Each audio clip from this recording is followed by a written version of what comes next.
நண்பர்கள் அனைவருக்கும் வணக்கம். கரண் கோழி வளர்ப்பு சேனலுக்கு உங்களை அன்புடன் வரவேற்கிறேன். இன்னைக்கு நம்ம எதை பற்றி பார்க்க போகிறோம் அப்படின்னு பார்த்துக்கிட்டிங்க அப்படின்னா, கோழிகளுக்கு டிவார்மிங் இங்கிலீஷ் மெடிசனில் எப்படி பண்ணுறது அப்படிங்கிறதாங்க பார்க்க போகிறோம். இதுக்கு அல்போமர் அப்படிங்கிற ஒரு மருந்து இருக்குது. அதுக்கப்புறமேட்டு இன்னொரு மருந்து அல்பண்டசோல் ஓரல் சஸ்பென்ஷன் அப்படிங்கிற ஒரு மருந்து இருக்குது. இது அளவு முறைன்னு பார்த்துக்கிட்டிங்க அப்படின்னா, ஒரு மாதத்துலேருந்து 2 மாதம் குஞ்சாக இருக்குன்னா நீங்கள் ஒரு 0.2 ml கொடுக்கலாம்.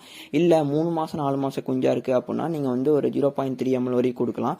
இல்லை ஒரு 1.5 கிலோ கோழியாக இருக்குது அப்படின்னா நீங்கள் 0.5 ml கொடுக்கலாம். இல்லை பெரிய சேவலாக இருக்குது 3 கிலோ 4 கிலோ சேவலாக இருக்குன்னா நீங்கள் 1 ml இதுக்கு நீங்கள் தாராளமாக கொடுக்கலாம்.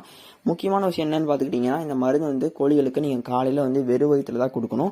கொடுத்துட்டு நீங்கள் ஒரு 2 மணி நேரத்துக்கு தீனி எதுவுமே வைக்கக்கூடாது. அதே மாதிரி நீங்கள் ஒரு டைம் கோழிகளுக்கு அல்போமர் தண்டிங்க அப்படின்னா 2.5 மாதம் கழிச்சு நீங்கள் இந்த அல்போமரே தரக்கூடாது. அல்பண்டசோல் வைக்கணும். அதே மாதிரி இந்த கோழிகளுக்கு இதை மாற்றி மாற்றி வைக்கும் போது கோழிகள் அதுலேருந்து ரெக்கவர் ஆயிரும். நன்றி, வணக்கம்.